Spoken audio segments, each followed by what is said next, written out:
He returned to burn his past and found a child who would, in the gentlest possible way, save his future.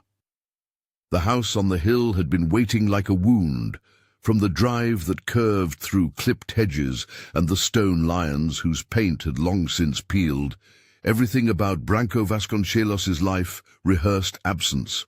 Portraits lined the stairwell as if they could keep time in frames. Vanessa in a silk dress, smiling as if the photograph could never cool into memory. Velvet curtains dulled to a color that matched the old grief in his chest. The staff came and went with a carefulness that felt like avoidance. His children spoke in measured tones and left when menus required them to. The mansion was a museum of what he had been and a mausoleum of what he had lost. He moved through rooms like a man walking through a house built of obligations. His hands knew the table where he had signed documents, the light where she had read, the armchair that had once held her. Sometimes he would stand before Vanessa's portrait and imagine she smelled of lilacs, the way the photograph seemed to insist she did. Mostly, he smelled dust. The particular enveloping dust of a life that had not been lived for itself, but for the accumulation of safety, for the appearance of completeness. Money had made the house vast, grief had made it small. The plan, when it came into being, arrived with the clean logic of someone who wanted to reduce complexity to a single act. He would return to the abandoned house where he had grown up, the one whose cracked bricks and shuttered windows still remembered the poverty he had clawed away from. He would burn it down. He would leave, untraceable. He refused the slow fade, the days that would stretch into polite conversations and hollow dinners forever. He did not dress the thought in drama. He called it an end to a geography of memory. Never did he name what lay behind it the way other men did. He preferred simple verbs. Go, burn, leave. Stay with me until the end, the narrator might have said if this were a sermon or an advertisement. Instead, a quieter plea fit better here. If this story touches something in you, keep watching to the end. There is a small life ahead that changes everything. He packed a single suitcase. The driver who had served him for 15 years watched him with an expression Branco had stopped meeting. The city receded. Glass towers, traffic lights, the glassy hum of other people's lives. His limousine threaded out of the metropolis into towns that had not entirely left themselves behind. He kept his eyes half closed, letting the scenery bruise past like a set of postcards. First came the factory, the skeleton of the place where he had worked as a young man, where Vanessa's fingers had learned to count bolts and her laugh had learned to fit between machines. The gate was chained now, one of those municipal nooses that keep the dust in and the future out. The smell of oil clung to the air like a story that did not want to end. Hot metal, the ghost of labor, the ash of ambition. A foreman, older than Branco now, or perhaps he simply looked older than the men of the past, recognized him and did not ask questions. They spoke in the language of nods and the exchange of small truths. How did it feel to be a man with all that he never had time to feel? In the fields outside town, wind had the blunt honesty of empty land. He remembered carrying a blanket there with Vanessa during a summer so poor it made them laugh. She had thrown back her head and said, "One day," in that steady voice that made scarcity feel like a temporary weather pattern. He remembered the way she tied tiny bouquets of wildflowers and tucked them into her pocket. An absurd, stubborn wealth. He could still see her hands, small and quick, and for a breath he wanted to call her name aloud. Instead, he kept driving. Old shops passed in a slow parade. The bakery that had been the first place they could afford a pastry, the cobbler who had mended Branco's shoes until they fit his changing fate. Each stop was a stone on a path that had once seemed to lead somewhere definite. Now, everything led back to the house on the hill, a place that had been more promise than shelter in his younger years, and now seemed to stand between him and oblivion. The road to it was a narrow thing, trees bowing over it like watchers. He arrived in the late afternoon, when light slanted, throwing the landscape into tones a little like memory. The house was smaller than the mansion he had left, and larger than the humble rooms of his childhood. Time had pressed itself into the mortar. The gate squealed when he pushed it. There were broken panes, boards nailed crookedly across windows, a sagging porch where the steps had given up climbing. The roof bore the moss of neglect. The chimney leaned as if tired of bearing the weight of smoke. It was, by every sensible measure, dead. He expected emptiness, rooms full of the exact quiet he had been trying to cultivate at the mansion. He planned in his mind for the ritual of burning, selecting the rooms that held proofs of poverty, turning memory to ash. He imagined the fire as a tidy end. He imagined that in the flames he would feel something like relief.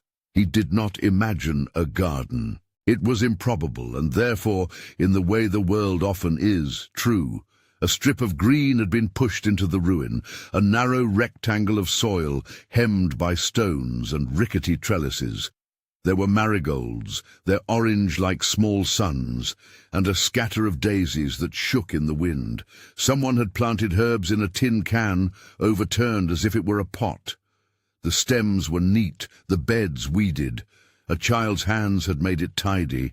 A child's hands had kept it tended. And there, crouched by the marigolds with knees grubbed with earth, was a girl no more than 7 or 8.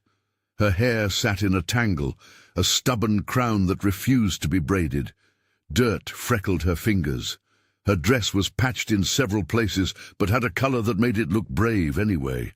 She looked up at him, with a face that measured his scale without fear. In her hands she held a single wildflower, a daisy with one petal missing, and she offered it without ceremony. Branco felt in that moment as if he had been seen through to the hollow beneath his suit. He had expected needs and found agency. He had expected pitifulness and found an offering. The girl's eyes were steady. She was not pleading. She was extending something small and audacious into the space between them. "Are you lost?" she asked, not entirely curious, not entirely suspicious. Her voice carried the practical cadence of someone who had learned early that questions could be tools. He tried to rehearse his reply, something affable that would not reveal the conspiracy of reasons he had come.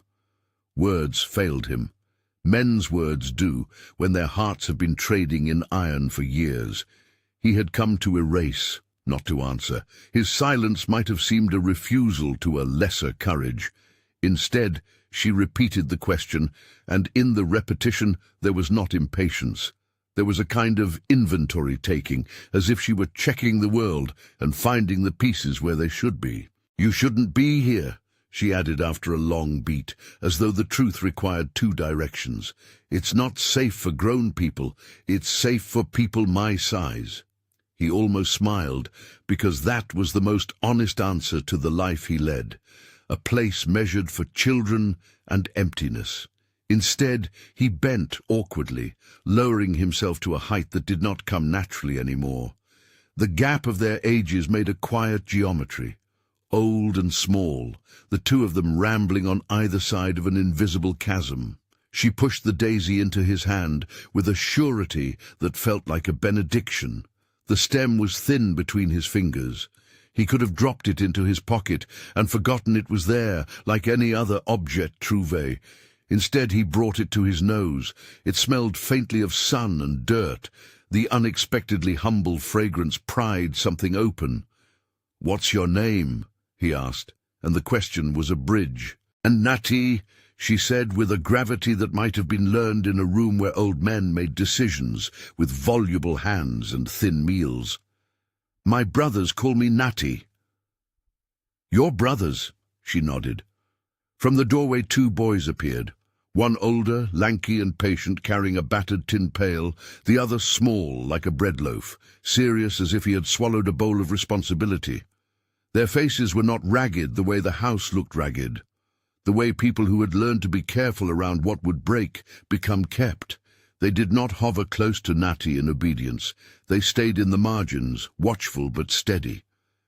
"They wouldn't let me keep it," Natty said, tapping the daisy against his hand as if it were proof.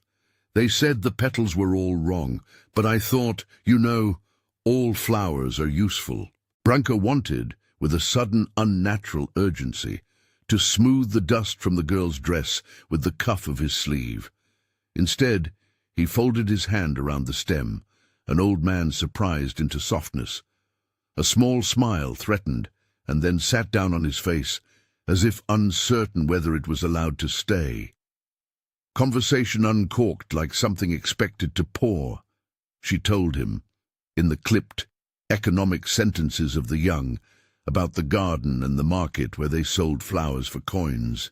She told him names of people who had sometimes been kind, and names of those who had been otherwise. She spoke of small, practical things, how to mend a torn seam with a secret stitch, where to hide bread under a floorboard so rats would not find it. He listened as if each sentence were a filament strung between him and life. Vanessa's laugh threaded through his memory now, a thin, bright ribbon, and he found his chest shrinking around its absence until the girl said something small and precise. An observation about the way light made dust motes hang like suspended promises, and the ribbon unrolled into something else. He realized with an almost comic astonishment that his hands were dirty at the cuffs. The sight of soil on his skin felt foreign and true both. When evening leaned toward the house, Natty led him inside. The place smelled of soap and stew, a smell that made memory less like a gallery and more like a warm, complicated room. Plates were stacked on a table, a kettle waited on a crooked stove. Someone had set a blanket on a small bed with care that bordered on reverence. Little things were arranged as if a parent had admired the order in them. A doll with a missing button, a shoelace coiled like a spiral galaxy. Branco sat at the table while Natty ladled soup into a chipped bowl. The soup was simple, broth, a sliver of potato, some beans, but it had the sort of warmth that dissolves an old man's defenses. He realized with quietly accumulating shame that he had not eaten a meal he could call his own in months. Here, the food had been earned in a way his meals had not been. Each spoonful was a small triumph of resourcefulness. They ate in companionable silence until the smaller boy, Jose, decided the world dangerously needed a joke and told one in a voice that trembled but held. The lankier brother, Fabiano, rolled his eyes and then laughed despite himself. Natty's eyes flicked to Branco, measuring whether he would join. He did, and the sound, a laugh that began in his throat and made a round, necessary noise at the end, startled him like a bell rung in a locked room. In the quiet that followed, Branco became aware of a peculiar thing. These children did not see him as separate from the world that had shaped them. They measured him with curiosity rather than reverence. They did not bow to his wealth. They took his hands as if they might use them for work. The manner of their acceptance felt less like flattery and more like invitation. He had been rich enough to buy answers for everything that could be bought. He had never before been asked to lend himself to the kind of work that did not come with ledgers. They spoke of the market then, the place where flowers earned coins, and where sometimes men came who did not look at children kindly. Natty frowned when she said it, but her voice had the steady tone of someone who had decided to name difficulties so they were less phantom than real. "Valeriano," she said. "He came last week. He said we didn't pay. He said things with his hands." Branco felt the name go like a pebble skimming a pool. He had imagined his day ending quietly, with ruin and ash.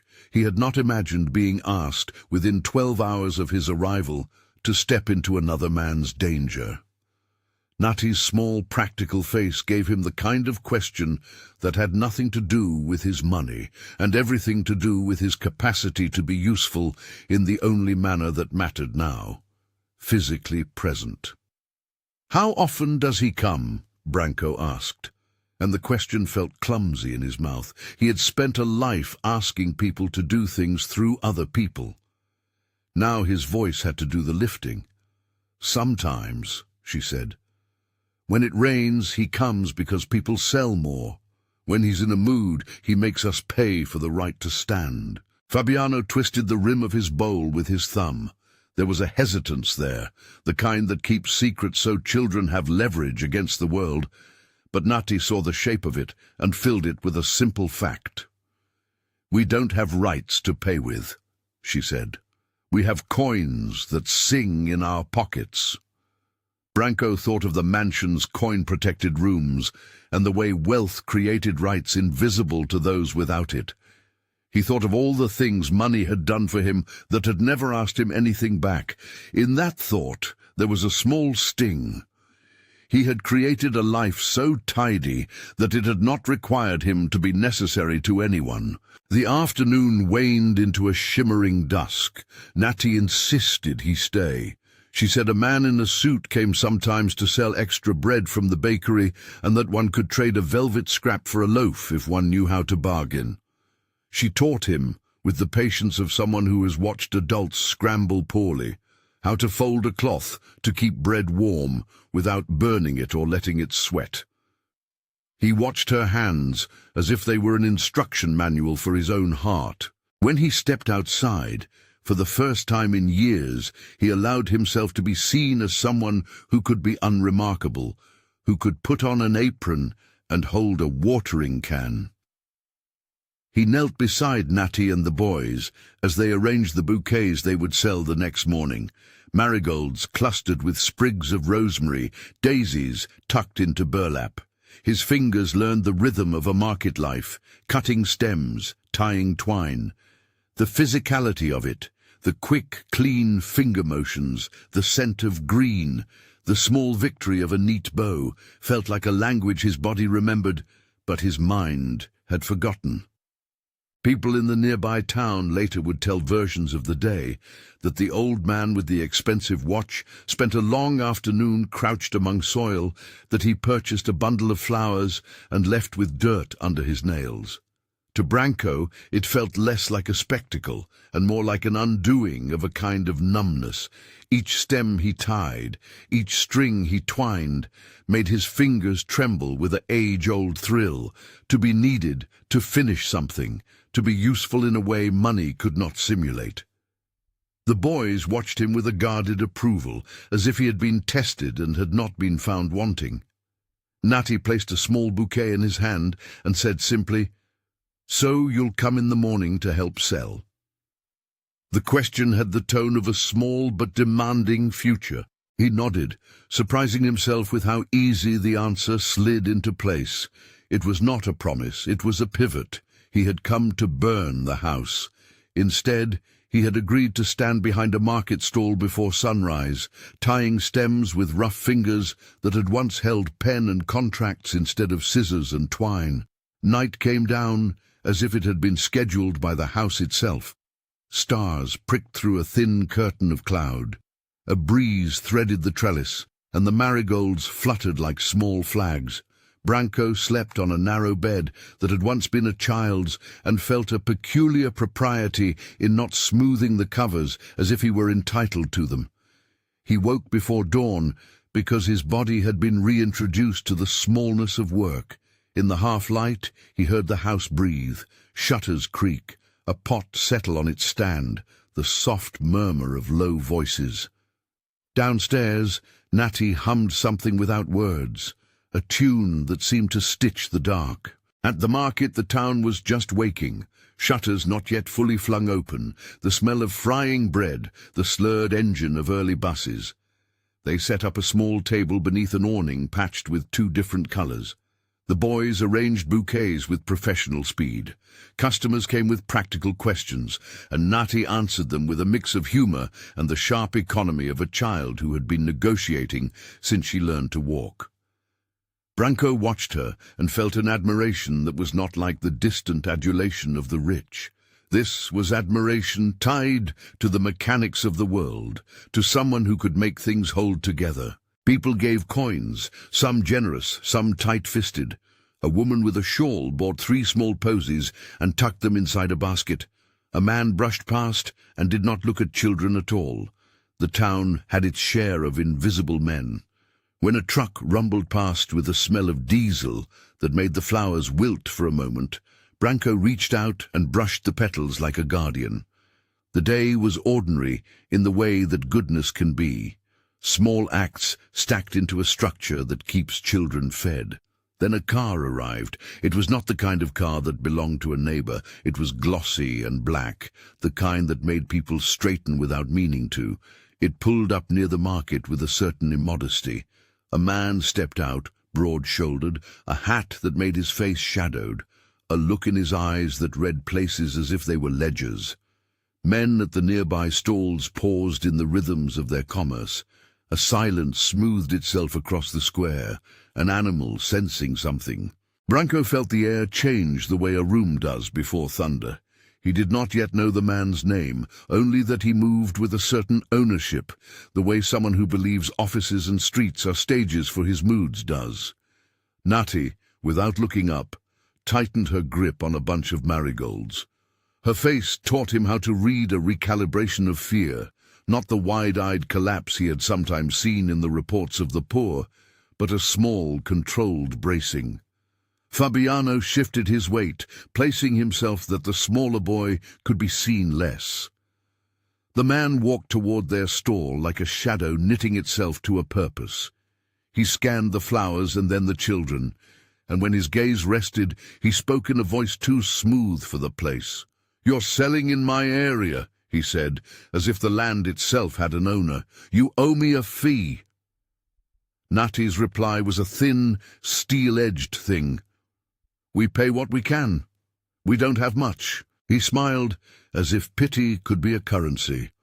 "You always have more than you think," he said. "There's a price to keep the peace." Branco watched the exchange with an animal attention. He did not know the man's name yet, but he knew the shape of coercion when it moved in measured steps. He knew, too, that the men who came to take from small hands rarely did so if someone larger answered the room. He felt a memory, like a muscle tighten, not a memory of paper and deposits, but of a small boy on a factory floor where men who were bigger than he were the arbiters of whether he ate. Before Branco could decide what a man like him might usefully do, and he had been all his life, a man who decided first and delegated later, the man stepped closer and took Natty's wrist. The contact was practiced, a hand that had learned to anchor fearful bodies with triviality. Natty did not cry out. She was taught not to offer the sustenance of alarm, for fear it would be traded. The crowd watched the way town crowds watch when someone else is about to do something wrong, with a ritualized reluctance.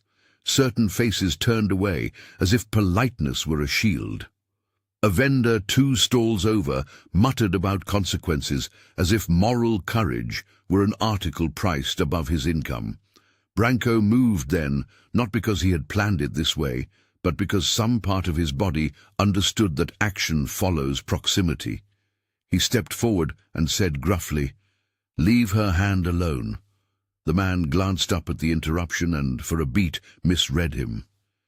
There are categories people fall into: beggars, customers, good Samaritans, and men with coins that sing. Branco did not belong in the market's taxonomy. The man recalculated. "You don't belong here," the man returned, and the word had the taste of warning. Branco had not had a voice that could claim rooms in a long time. He used it now. "She's a child," he said. "You don't take from children." The man laughed, a small, unpleasant sound. "And who might you be, old man? A patron of poor taste? There are many ways to be powerful. One is to be the owner of things and to use them to make others bend. Another is older and quieter. You are big enough and present enough that small injustices no longer seem convenient." Branco saw a possibility unfold that had nothing to do with his bank accounts and everything to do with a life suddenly taking on a new form. He had been joined inexplicably to these small lives by a thread that had nothing to do with titles. "Back off," he said. A life of contracts had taught him how to make commands land. Briefer sentences often do the work of decrees. The man stepped back only a little. People in the market inhaled like a chorus. Nati released her wrist, as if the air had suddenly been offered to her for free. The man's nostrils flared. He made a motion as if he might summon a deeper indignation, but then he did something subtler. He appraised the situation and decided for caution. He smoothed his jacket and inclined his head, as if considering the old man's insolence a harmless entertainment. "You are lucky," he said, "for today." As he walked away, the weight in the square eased. Vendors returned to their calculations. The scraping of coppers resumed like a hymn.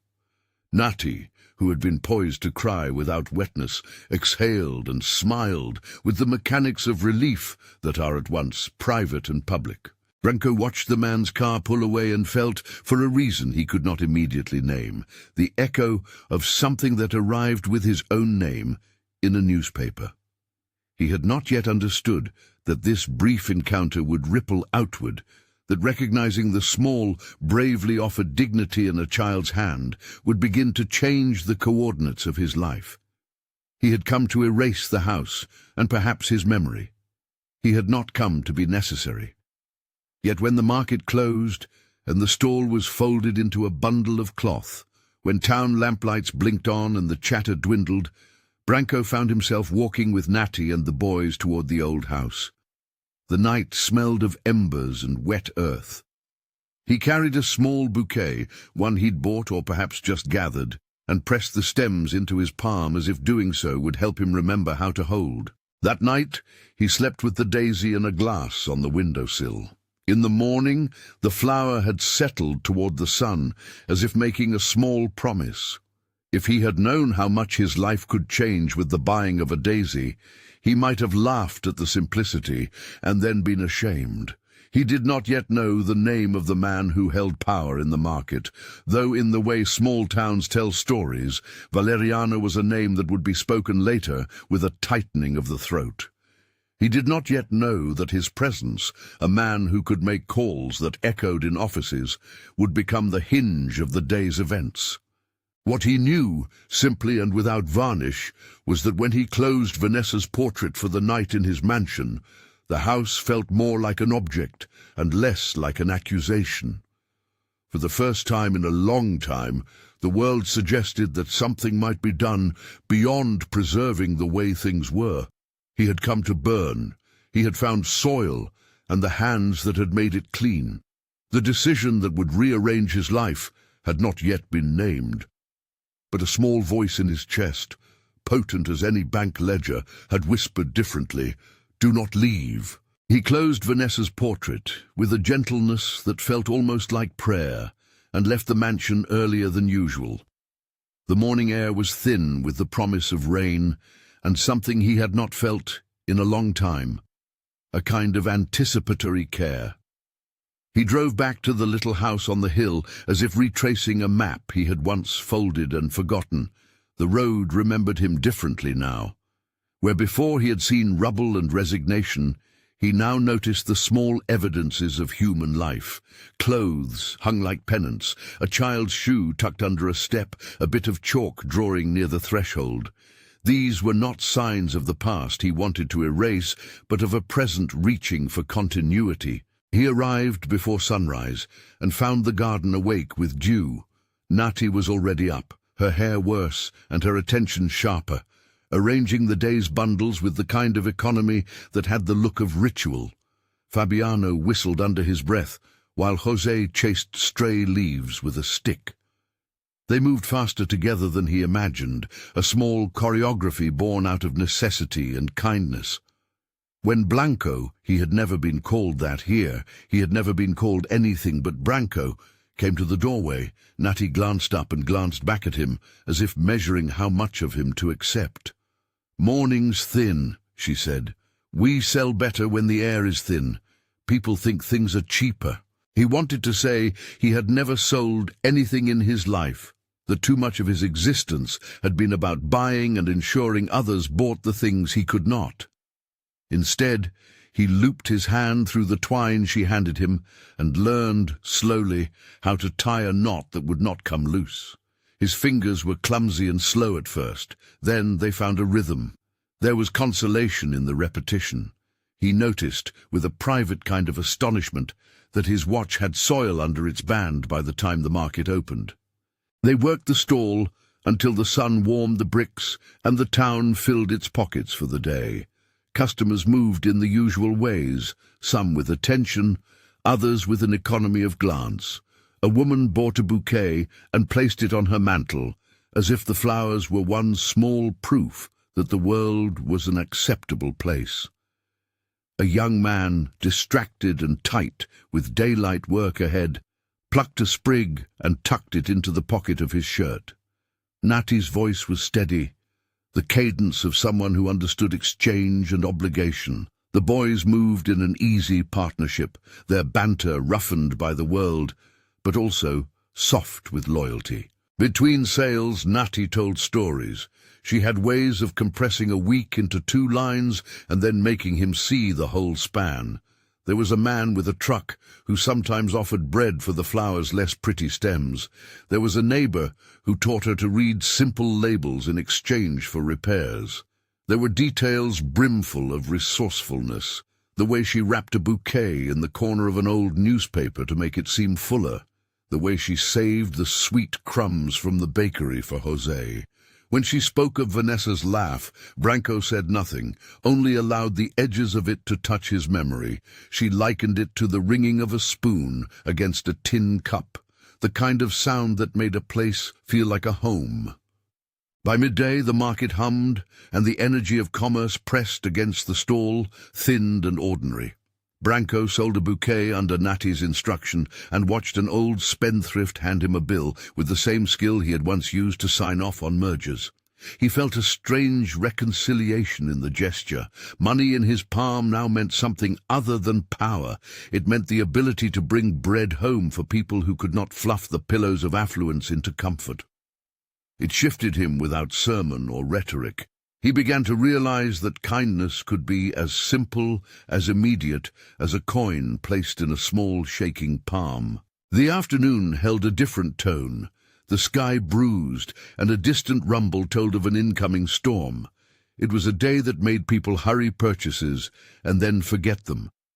When the glossy black car rolled down the lane as the stall was being folded, a low, collective tension spread through the market like the smell of rain. Valeriano emerged with his characteristic posture, measured, territorial, the kind of presence that bent smaller things toward him without speaking. His hat shaded his face, but did not hide the urge that made men like him move through towns like claim stakers. The exchange started with his eyes, scanning, then landed on the small hands handling petals. Valeriano did not have to speak to make his meaning clear. He reached for Natty's wrist again, with a movement that had the dull familiarity of a man practicing a habit of dominance. When he touched her, the air seemed to congeal into a cold slab. The town, as always, contained many who had learned to look the other way. Branco stepped forward almost before he considered it. He had slept poorly, and his decisions had become leaner, less ornate. "Leave her hand alone," he told Valeriano, and there was something in his voice that no ledger could conjure. Presence. The man, to his credit, misread him, a rich man who thought his money exempted him from the small laws of towns. He offered a scoff, a small demonstration meant to both belittle and coerce. Valeriano's laugh had the oily quality of someone who has long made profit from the discomfort and fear of others. He spoke of territories and fees, of an economy of compliance, of protection that required payment. It was speech so ancient it might have been taken as ritual in some places, intimidation dressed as order. He moved closer and, with practiced gentleness, tried to seize control. When his hand touched Natty's wrist for the second time, Branco did something he could not have predicted. He seized the hand the man used like a rope and made a small, brittle claim. "You will leave," he said. "Now." Valeriano tested him with a smile that did not meet his eyes. "And you are who, exactly?" he asked. Branco could have said, "I am Branco Vasconcelos," and let the name do what names do. He could have let his wealth speak. Instead, he chose words that sought to redefine authority. "I'm the man who will make sure you answer for what you do to children." Valeriano blinked as if affronted by the personal simplicity of the sentence.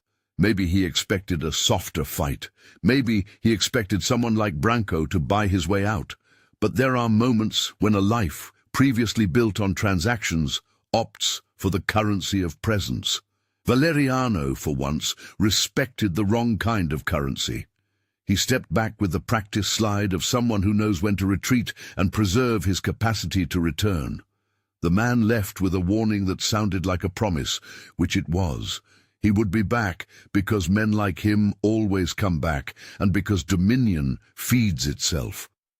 The market resumed its small noises, and the rain began to fall, at first in delicate chisels that sounded like tiny drums. The townspeople tucked their goods. The stallholders started to talk in low huddles about who might watch whom. Branco watched Natty, whose fingers were steady enough to keep arranging bouquets without betraying the small quake inside her.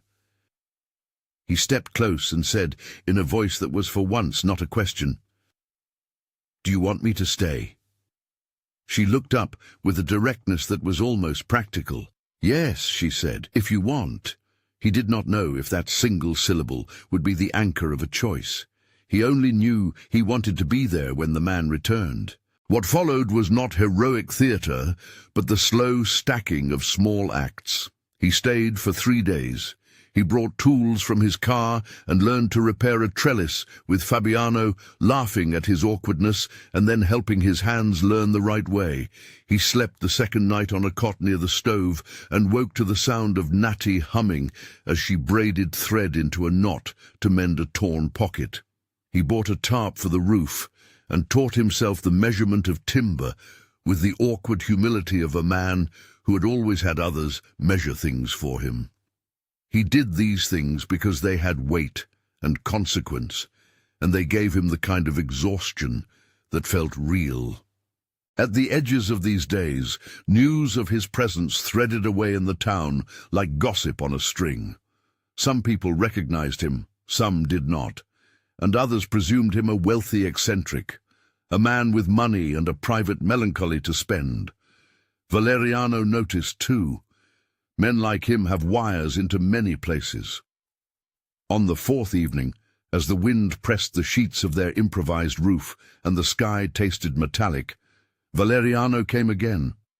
But this time, he came with more than a car and a hat. He arrived with a man who introduced himself in the town as one of Valeriano's men, and he had a camera phone that recorded the group as if turning the market into something for public consumption. He was accompanied by 2 other men who seemed to delight in the theatre of intimidation, and he spoke now not in hints, but in the blunt language of ownership. He declared loudly that the children were trespassing on his patch, and that he had the right to determine who sold what.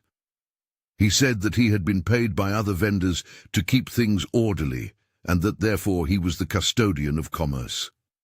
The crowd shrank away uncertainly. Someone brought up the presence of Branco Vasconcelos as if it might temper the man's appetite. Valeriano, who had always been confident of his ability to transmute fear into obedience, smirked and said, "Money can buy a lot, Senor Branco, but it can't make people honest." Branco slept like a man who had not yet realized the extent of his commitment. He woke to the sound of shouting and the metallic track of a tantrum that promised to escalate. He dressed, found his hat, and walked toward the market. When he arrived, he saw Valeriano orchestrating the humiliation of a child, speaking to Natty with a cruelty not of his hands, but of his mouth. The men with him recorded the scene and posted it as a kind of trophy. The town watched as if watching a play too dangerous to touch. He stepped into the heart of the tableau and removed his watch with the slow gesture of a man who no longer wanted objects to speak for him. He placed the watch on the table, a small, deliberate object, and said plainly, "You are underestimating who I am and why I am here." Valeriano's face registered confusion. Was it a challenge or an invitation? "That watch will buy more of your little stalls than you might imagine," he said. "You think because you own a thing, you own the moment it is used in." Branco did not reply with threats. He replied with a statement of action. He had, in those months back at the mansion, called a few people he had not spoken to in years. An old friend who ran a foundation, a lawyer who had once done pro bono work, a woman who organized local child welfare programs. He had not arranged a plan. He had only made the connections necessary to ensure someone else would act if he did not. But the plan coalesced now as he walked and spoke with the economy of someone trying to hold a fragile world together. He asked for the local constable, who had been at the market for decades and who held the town's temper like an instrument. The constable arrived, slow and careful, and took in the scene. Valeriano miscalculated the constable's identity. For a man who had long relied on the private enforcement of his will, public accountability was a new and bracing thing. The constable asked questions that implied he had obligations, not to any man, but to a community. The man with the camera fumbled when asked for his ID. Men like Valeriano can smooth many things, but in a public place the one thing they fear is being witnessed by institutions that are not bought. Assisted by Branco's quiet persistence, the constable asked the crowd to remain, to allow an inspection of the stall, and to hear the children. The camera phone, once a weapon, became a record of the exchange. Valeriano protested, and he sent others to spread rumor, but the tide that day was different. People who had ached privately in the town's margins saw another man stand with the vulnerable and felt a permission to be brave. They spoke up as witnesses in a way that made Valeriano's composure fracture. The officials, called not with a flurry of legal terminology, but in the blunt way of community pressure, came the next day in the person of a woman who oversaw child services for the district and a young detective who earned his teeth chasing neighborhood complaints. Their visit was pragmatic, not theatrical. They asked questions, listened to the children in the direct, respectful manner that made them feel less product and more person. Valeriano tried, in that meeting, to invent transactions and to reframe his behavior as stewardship. His language was artful but brittle. He offered to pay fines, to provide receipts that would erase memory. But the officials had seen patterns. They had read whispers folded into formal complaints. It was not a single theft, but a life of small, dominated acts. Valeriano, confronted with the official scrutiny, began to unravel in ways he had not foreseen.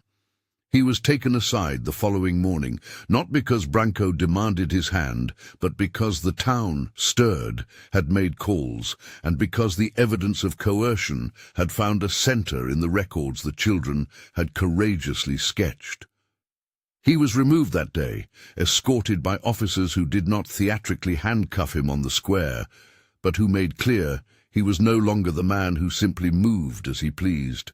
The humiliation in his face was private and slow.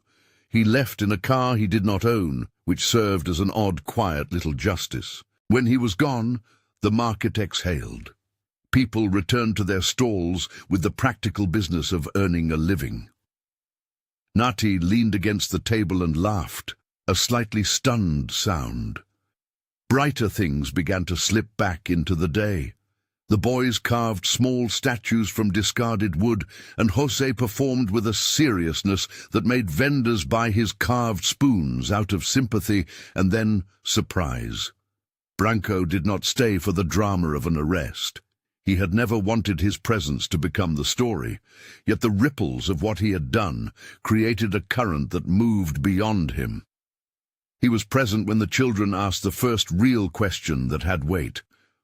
What now? The question was small and huge at once. It was the kind of question that could be answered with charity or with commitment. There is a difference between giving bread and building a pantry. Branco found himself answering in ways he had never rehearsed. He promised that he would do something durable. He said simply, "You will not have to move because of him." Being a man who once signed off on blueprints gave his words an unexpected echo. A promise from Branco Vasconcelos could rebuild roofs and start programs. But he was also aware of the ethical peril of allowing his wealth to become a mere bandage. He wanted structures that would make the children's lives safe without always having his name in bold letters attached to their protection. He contacted his foundation and arranged for immediate relief, supplies, food, and an emergency person to consult. The foundation staff, who had grown used to him making grand gestures, found themselves in the awkward position of negotiating the practical needs of a small house and of children who did not need press conferences, but rather clear, steady support. Branco insisted on simplicity. One of the foundation people would visit each week, a local manager would be hired, and a modest fund would be set aside for children's schooling and health needs. These were not revolutionary acts, but they carried the weight of a man willing to refashion his life into something of use. He also announced one evening, as lamplight softened the kitchen table, that he would look into the ownership of the orphanage that had once served the region. He had a dim memory, a ledger, perhaps, or a mention, that the orphanage had been long mismanaged and that such places often become havens not of care, but of administrative indifference. He said he would have his people inquire, ethically and clearly, and that if mismanagement was found, the foundation would partner to reform it. He was careful not to make promises he could not keep, and when the officials arrived to inspect the orphanage, he stayed out of the way. The reform that would follow occurred less because of press releases and more because networks of people who cared and could act began to work with local teams. The orphanage, under public scrutiny, began the slow work of shedding terrible habits and adopting new practices. Staff who were caring were supported. Those who were not were asked to leave. All of this mattered to Natty, but none of it mattered as much as the moment when, with the other children asleep and the house breathing in the hush of night, Natty climbed into the old armchair and handed him a small paper crown she had made from a page of a cereal box. "You're the king of fixing things now," she declared, solemn as a judge. He laughed, a sound that surprised him with its normality, and fit the crown on his head. She surveyed him, then tapped the face he had not yet smoothed of grief in a way that felt like an assessment. "You know how to do it," she said. "You know how to call people and make them listen. But calling people isn't enough. Promise me you'll come when I ask." He did promise. The promise was not the formality of a contract, but the kind of small wager upon which futures are built. He would come when she asked. The weeks that followed saw him move between two worlds, the mansion with its hushed rooms and the small house with its patched curtains. He started to bring a cook from the foundation for a few hours a week to teach the children how to make soups that would stretch. He paid for a local seamstress to take them under her wing so they would never be forced to hide the ragged parts of clothes again. He used his influence to reserve a few spaces at a community center, ensuring the children could attend classes. In quieter moments, he sat with Natty and taught her to read not as an exercise, but as a way to share their days. She taught him, in return, how to braid thread and to make a small pocket so coins would not slide away. The idea of becoming permanently involved with the children matured in him like a slow blossom. He did not come to it as a rescue, but as an invitation. He had been hollowed by absence and had entered a life that made him necessary for reasons that did not revolve around money. He found he no longer wanted to go back to the mansion as a mausoleum. The velvet curtains felt less like accusations and more like fabric that could be warmed by the body of living people. Yet there remained a question he had avoided because it was the heaviest. What would his adult children say? Estevo, Marcos, and Lucia had so far been polite, visiting with condolences staged like small ceremonies. They had, in the safety of the mansion, tried to maintain the rituals of propriety that wealth affords. He could imagine the look on Estevan's face when told he had formed new attachments without consultation. He could see Marcos's bureaucratic eyebrow and Lucia's complicated compassion. He held, with both hands, the awareness that his decision to entwine his life with children he did not father would ripple into their lives as well. He invited them to visit the house on a crisp Sunday. The invitation read like an experiment, and he both expected and feared a careful, distant acceptance. To his surprise, they came. Estevan arrived wearing a suit that had been pressed into his posture since childhood. Marcos brought reports in his briefcase and a small bottle of a wine he thought appropriate. Lucia came with flowers she had chosen because she liked their color. They drove up slowly, their car making the road seem like an arrival born of habit rather than pilgrimage. The meeting in the garden was modest. Natty greeted them with a confidence that was not impolite. She looked at them as if cataloguing potential allies. When Branco introduced her as simply, "This is Natty," he did not place adjectives at her side. He wanted them to see her as a person, not as an object of charity or display. Estevan's first look took in the patchwork of the home, the children's faces, and then landed on Branco with a complicated equation of concern and curiosity. He asked carefully how Branco had come to know these children. Branco told the truth in a way he had never done. He told of his intention to leave and of how a hand extended a daisy and made him stay. He spoke of the market and the man who had hurt them, and of the promises he had quietly set in motion through his foundation. He did not ask for approval. He sought instead understanding. Lucia placed a hand on Natty's shoulder as if making a small welcome. "You're welcome here," she said, and for a moment the house vibrated with the string of a new possibility. Marcos, who had always been the cautious son, was slower. He asked questions about the children's schooling, their medical records, their welfare. It was not indisputable opposition. It was the voice of someone who measured risk. Branco answered with care and did not minimize the complication. He said that he wanted to adopt Natty. The words were simple and sudden and carried the weight of an irrevocable shift. There was a silence, like a held breath. Adoption is a public, formal act that rearranges a family's geometry. For Branco, it was not only a legal matter but a moral one.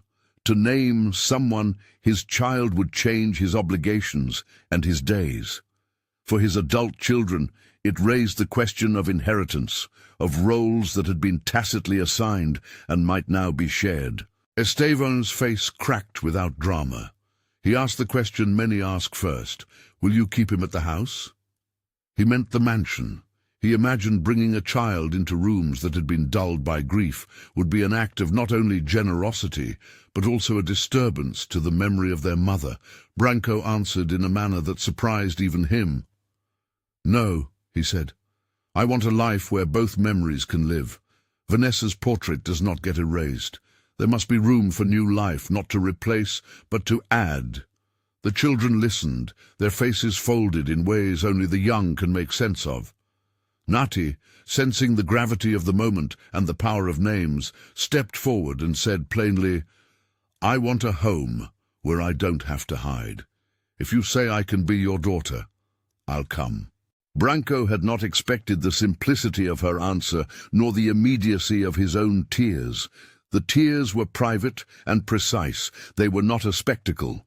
He realized in a silence that felt like a contract signed without ink that his life had found a purpose that did not revolve around numbers. He had a child's hand in his, and the texture of it made him more honest than any accounting ever had. He spoke then to his adult children with an intimacy that felt new between them. He asked for their patience, their trust, and their blessing if they could offer it. The conversation that followed was not cinematic reconciliation, but the careful shifting of older relationships to accommodate new ones. Estevan worried about reputation. Marcos worried about logistics. Lucia, who had always held the softer strings of their family, offered to help him with the transition. None of it was tidy, but it was real. They agreed to allow time for the children to adjust and for the family to find a new balance. There would be discussions about schooling and space and the delicate matter of legacy, but the first step was clear. Branco would begin the formal process to adopt Natty. He did it not in a burst of flamboyance, but with a modest, determined respect for the child's dignity. He asked Natty, because it was her life and not his whim, if she wanted to be adopted. She considered for a long moment, and then, with the seriousness of someone who weighed things as if they were made of stone, she said yes. He arranged the formalities, visits with social workers, signatures in offices where paper smelled of institutional promises, a simple ceremony with a clerk rather than a spectacle. When the day came for him to sign a paper that made him in some sense a father by the law of the town, he took Natty's hand in the presence of her small family and his own adult children. He did not announce his name to everyone as if it would sanctify the act. He simply looked into Natty's eyes and said, "From today, if you will have me, I will be your father." There was an exchange of small vows. Natty would visit the mansion only when she felt like visiting, Vanessa's portrait would remain honored, and the foundation would support Fabiano and Jose with schooling and vocational training. He asked, importantly, whether the other children wanted to be part of the household at the mansion.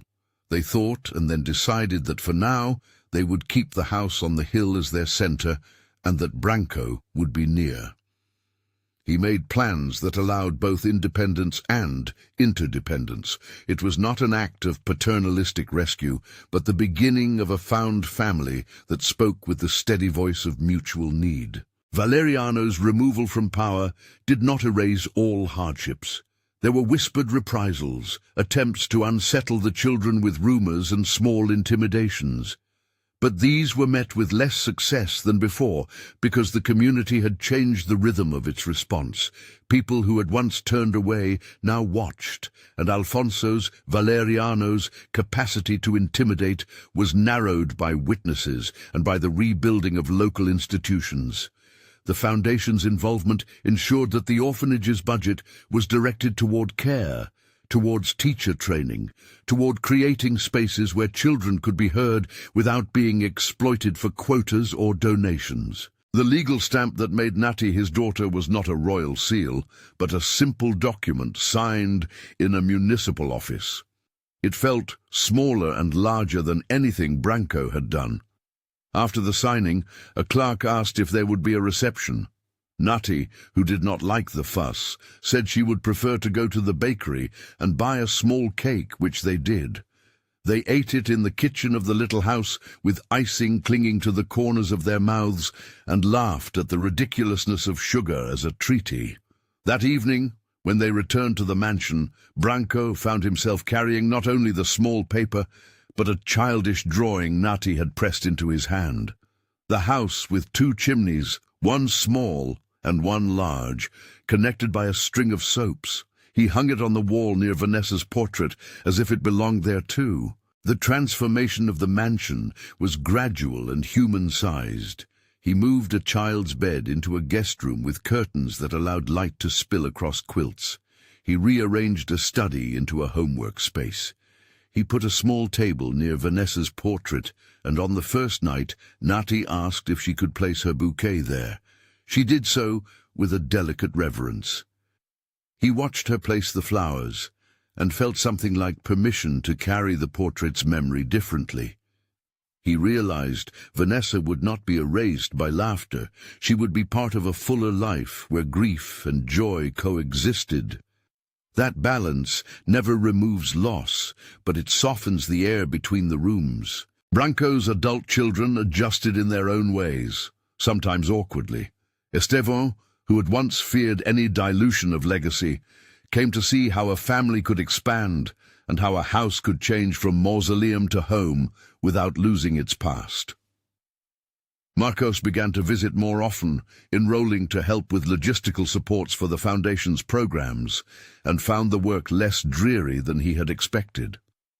Lucia, who carried the maternal gentleness of their mother in the curve of her voice, became a frequent visitor at the small house, teaching sewing and comforting minor heartbreaks with the authority of someone who believes in practical tenderness. Life, of course, did not resolve into a single neat montage. There were nights when Branco would wake with the old ache and stand in the hallway listening to the little ones breathe, their chests rising with dreams. There were days when Nati would be withdrawn. Every child absorbs fear in their own way, and he had to sit with it, offering his presence rather than solutions. There were moments of friction when the mansion's formality bumped against the spontaneous mess of children, and the two had to learn to coexist. Yet these moments were not failures. They were the honest work of family building. He also made a decision to keep the old house on the hill. Instead of burning it, he had it repaired with local labor, hiring tradespeople from the town and paying fair wages. The garden was expanded and turned into a small community plot where children from the neighborhood could learn to plant and harvest. It became a small, deeply purposeful place where memory and creation met. Vanessa's name was on a simple stone bench near the marigolds, not as a claim the past had won, but as a recognition of continuity. The old house held his younger self's stories without demanding sacrifice. The orphanage received reforms in increments. A new director, someone known locally for integrity, was installed with the support of the foundation and the local government. Programs were introduced that prioritized education and psychological care, and avoided the parade of donors who sought only the image of sorrow. The staff who were caring found support. Those who had exploited their positions were asked to find other callings. The children of the region began to have better access to school supplies, vaccinations, and safe after-school spaces. None of this was perfect. No reformation of an institution ever is.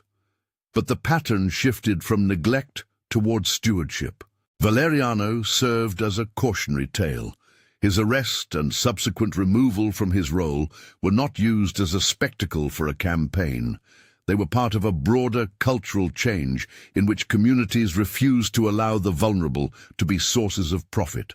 In conversations around the market and the municipal center, people began to speak with less resignation and more expectation. Branco continued to use his foundation for good, but he never made his work about his branding. He preferred the quiet of results, a roof that no longer leaked, a child enrolled in a class because someone made a call, a teacher paid her due. Years slid by with the gentle predictability of seasons.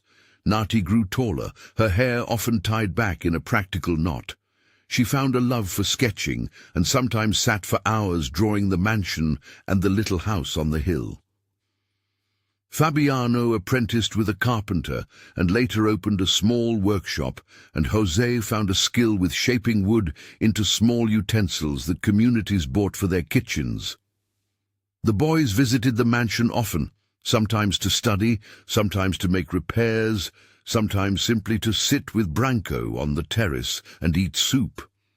They came as part of the family that had not been ordered by blood, but by deliberate getting to know you and the steady, small acts of care. One spring afternoon, the mansion hosted a modest celebration, a gathering of neighbors, teachers, and people who had been part of the long, quiet work of building a better place for children.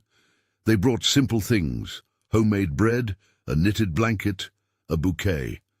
Nati arrived with the cadence of someone who carries both the smallness and the largeness of what she had been given.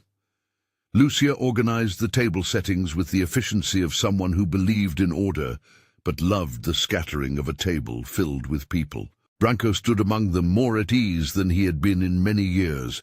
The velvet curtains seemed to have been softened by the light that came through them. Vanessa's portrait hung in the stairwell, but instead of pinning the house to a single sorrow, It now threaded memory into a life that had changed. He wore a small daisy in his lapel that Natty had pressed and dried, and then asked him to wear at the celebration.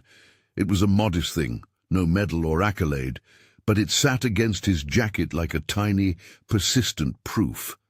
As the sun lowered and the table's chatter braided into laughter, Branco found himself speaking in a way he seldom had, with the calm, patient clarity of a man who knew his life had been rearranged. He recounted nothing as heroic, but offered a simple reflection, that one small hand had opened a door he had meant to close. There were no grand declarations, only the steady testimony of a life reclaimed from isolation. That night, when the house was quiet and a few children still ran like restless little planets around one another, Branco walked the garden on the hill. The marigolds and daisies bowed with the slow ritual of evening. He placed his hand on the cold stone bench that bore Vanessa's name and inhaled the smell of earth and green. He thought of the daisy she had given him the first day, and of how it had multiplied into a garden and a family. The mansion's lights glowed in the distance like a constellation he had come to understand differently. He felt the smallness of his body against the vastness of time, and for the first time in years, he felt the rightness of continuing. He had returned to burn his past, he thought, but found instead a flame that would warm rather than consume. The house he had planned to reduce to ash had become a place of quiet industry. The children he had found were now members of a household that would not be defined by their initial fragilities, but by the ways their strengths were honored. He had adopted Natty not to fill a vacancy in himself, but to create a family that would stand regardless of the luxurious, brittle roofs above them. Years later, when people told the story in the town, they told it with variations that bore the shape of good legend. Some spoke of the daisy like a talisman. Others told of the day Valeriano left, and how the market learned a new courage. But the core of the story stayed the same. A billionaire who had planned an erasure found instead a small life that would redefine him. The story ended not in a fairy tale neatness, but in the daily discipline of feeding, schooling, talking, and sometimes being wrong. That was the work of family, ongoing and unglamorous, full of small reconciliations. In the evenings, Branco and Natty would sometimes sit near the window of the mansion, where the light fell on Vanessa's portrait. Natty would hold a book on her lap and read aloud to him in a voice that had grown into its own measure. He would listen, not because he had to, but because the sound of her voice braided itself into his days like a necessary habit. Occasionally, she would stop mid-sentence, tuck her chin, and ask about Vanessa. He would tell her small things, how Vanessa liked to plant marigolds in mismatched pots, and how her laugh had been quick and generous. And Natty would, with the directness of a child who understands continuity, place a small bouquet in front of the portrait. On the anniversary of his first day at the little house, Branco went back with Natty and the boys to sit on the bench. It had been restored and painted, and there were new stones around the flower bed. He watched Natty weave a crown from the marigolds and place it on his head in mock ceremony. He laughed and felt the old, tightly wound grief loosen, as if by gentle sanding. He understood now that memory and renewal can coexist, not as rival states, but as companionable things. He also understood that the life he once thought finished had been extended into a different excellence. Love tended, duty shared, a stubborn refusal to permit the vulnerable to be invisible. To outsiders, it might have been merely a decision to adopt, an act easily explained with contracts and signatures. To him, it was the culmination of a private transformation, one that began with a small, brave child thrusting a daisy into a stranger's hand. At the foundation, Branco turned the orphanage into a center that hosted not only children who had no one, but also programs that helped families rebuild. He insisted on accountability and on listening to those whom the system was supposed to protect. The work was slow and messy, and sometimes it brought him sorrow, yet each improvement was a small victory. He knew now that his wealth was an instrument whose value was realized by its use, not by its mere existence. He had become, unexpectedly, someone who measured worth by the number of lives he could steady rather than by the expanses his name could fill. When people asked him if he regretted not burning the house, he would sometimes answer with a small smile, "I found something better." It was not a neat aphorism, but a truth of the kind that acquires weight by being lived. On a clear morning some years later, at the little house's garden, with children running and the market life unfolding like a known drum, Branco stood with Natty at his side, now older, and with the easy authority children grow into when they are seen. He watched the town he had once raced out of in a limo, the mansion he had shielded against grief, and the patchwork of lives between. Natty reached up and tugged on his sleeve, and then, with the untidy seriousness of someone who knows the value of small gestures, pressed a fresh marigold into his hand once again. He pinned it to his lapel and felt, in a way language could not fully catch, the balance of past and present. The daisy, now dry and cherished, had multiplied into beds of flowers and into many small acts that, together, made a life feel like something that could be given away gently. He had returned to destroy his abandoned house, he had thought. Instead, he had built a family. He had found that the richest inheritance is not an accumulation of things, but the capacity to care.